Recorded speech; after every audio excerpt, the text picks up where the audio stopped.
آپ پر بھی کوئی مصیبت آ چکی ہے، یعنی کہ آپ کسی مسئلے میں ایسے پھنس چکے ہیں اور آپ چاہتے ہیں کہ فوراً سے آپ کا مسئلہ حل ہو جائے، آپ کی جو مصیبت ہے وہ آپ سے دور ہو جائے، اللہ پاک کوئی ایسا معجزہ ہو جائے، تو آپ نے اس عمل کو کر لینا ہے۔ ایک بار عمل کرتے ہی آپ کا جو مسئلہ ہے، آپ کو جو مصیبت آئی ہے وہ فوراً سے حل ہو جائے گی۔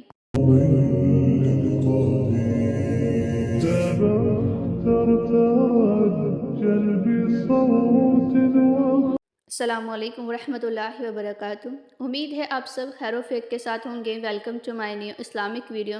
آج کا جو ٹاپک ہے ایمرجنسی میں کرنے والا ہے، یعنی کہ ان لوگوں کے لیے جو اچانک سے کسی مصیبت میں پھنس جاتے ہیں، ان پر کوئی اچانک سے کوئی پریشانی آ جاتی ہے جن کی وجہ سے وہ پریشان ہونے لگتے ہیں، وہ سوچنے لگتے ہیں کہ ہم اس کام کے لیے کس کو کہیں، ہم یہ جو مسئلہ بن چکا ہے، ہمارے ساتھ کوئی ایسا معاملہ کیوں ہو رہا ہے، اچانک سے ایسا کیوں ہونا شروع ہو گیا ہے، اور وہ یہ چاہتے ہیں کہ یہ جو پریشانی آ چکی ہے کسی معجزے سے حل ہو جائے، یعنی کہ وہ کون سا عمل کریں، کون سا وظیفہ کریں کہ بیٹھے بیٹھے ہی ان کا کام ہو جائے، ان کو کسی کو کہنے کی ضرورت نہ پڑے، صرف اللہ سبحانہ تعالیٰ کی طرف سے کوئی معجزہ ہو جائے۔ تو آج کا عمل بہت ہی زیادہ پاورفل ہے، بہت سے لوگوں نے اس کو کیا ہے، اور انشاءاللہ عز و جل اللہ سبحانہ تعالیٰ کے حکم سے ان کا وہ جو مسئلہ ہے وہ فوراً سے حل ہو جاتا ہے۔ تو اس لیے آپ بھی اگر کسی مسئلے میں پھنس چکے ہیں تو آپ بھی فوراً سے اس عمل کو ایک بار لازمی کیجئے، وہ بھی آپ نے خلوص توجہ کے ساتھ کرنا ہے، تو بیٹھے بیٹھے آپ کا بھی جو مسئلہ ہے وہ فوراً سے حل ہو جائے گا۔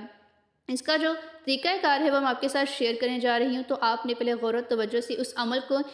اور اس کی جو ترتیب ہے خاص طور پر آپ نے اس کو صحیح سے سن لینا ہے، اور اس کے بعد اس کی ترتیب کے مطابق آپ نے سٹیپ بائی سٹیپ اس کو کرتے جانا ہے کہ آپ نے نماز کون سی پڑھنی ہے، کون سی نماز کے بعد آپ نے اس عمل کو کرنا ہے، آپ کا جو وظیفہ ہے اس کی ترتیب کیا ہے، اس کی تعداد کیا ہے، وہ مکمل میں آپ کے ساتھ شیئر کروں گی، تو آپ نے اس کو صحیح سے سن لینا ہے اور اسی مطابق آپ نے پھر کرتے جانا ہے۔ اس کا جو طریقہ کار ہے وہ کچھ اس طرح سے ہے کہ آپ نے اس عمل کو، یعنی کہ جب بھی کسی مصیبت میں پھنس چکے ہیں تو فوراً سے آپ نے باوضو ہو کر اس عمل کو شروع کر دینا ہے۔ آپ نے اس عمل کو نماز عشاء کے بعد کرنا ہے۔ عشاء کے بعد آپ نے اس لیے کرنا ہے تاکہ آپ کو بعد میں کوئی بھی ایسا کام نہ ہو جو آپ کو ڈسٹرب کرے، آپ کو پریشان کرے۔ آپ نے عشاء کے بعد ہی اس عمل کو کرنا ہے غور و توجہ کے ساتھ، ٹھیک ہے؟ پھر جیسے آپ اس عمل کو کر لیں گے، یعنی کہ جیسے آپ عشاء کی نماز کے بعد جانماز پر بیٹھیں گے، تو آپ نے اللہ سبحانہ تعالیٰ کے خوبصورت ناموں میں سے ایک نام ہے یا مجیبو، یا مجیبو، یہ جو آپ اس وقت سکرین پر دیکھ رہے ہیں، آپ نے اس نام کو پڑھتے جانا ہے۔ کم از کم آپ نے اس نام کو 1000 مرتبہ، یعنی کہ 1000 ٹائم آپ نے اس کو پڑھنا ہے۔ آپ جب اس لفظ کو پڑھیں گے تو آپ نے اپنے لفظ کو پڑھتے ہوئے اپنے ذہن میں اپنے مقصد کو رکھنا ہے، اور آپ نے مکمل اس خلوص سے، اس نیت سے اور توجہ کے ساتھ پڑھنا ہے کہ آپ اللہ سبحانہ تعالیٰ کی پاک بارگاہ الہی میں کھڑے ہو کر پڑھ رہے ہیں۔ سپیڈ کے ساتھ آپ نے نہیں پڑھنا، آپ نے تحمل کے ساتھ لفظ کو صحیح سے ادا کرتے ہوئے آپ نے اس ورد کو کرتے جانا ہے۔ اول آخر آپ نے درود پاک لازمی پڑھنا ہے۔ کوشش کیجئے کہ آپ نماز والا، یعنی کہ درود ابراہیمی پڑھ لیجئے۔ اول آخر آپ نے ان کو کم از کم 1 مرتبہ پڑھنا ہے۔ جب بھی آپ اس کو عمل کو کریں گے تو آپ نے کوشش کرنی ہے کہ آپ نے کسی سے بھی بات نہیں کرنی، آپ کسی سے بھی بات کیے بغیر اس عمل کو شروع سے لے کے اینڈ تک مکمل کریں گے۔ جیسے آپ کا وہ عمل مکمل ہوگا تو اس کے بعد آپ نے اللہ سبحانہ تعالیٰ کی پاک بارگاہ الہی میں رو کر، گڑ گڑا کر، عاجزی و انکساری کے ساتھ دعا مانگنی ہے۔ آپ جیسے ہی دعا کرتے جائیں گے، جس قدر خلوص سے کریں گے، جس قدر یقین سے کریں گے، آپ کا جو مسئلہ ہے وہ فوراً سے حل ہو جائے گا۔ یعنی کہ اسی وقت بیٹھے بیٹھے ہی جانماز پر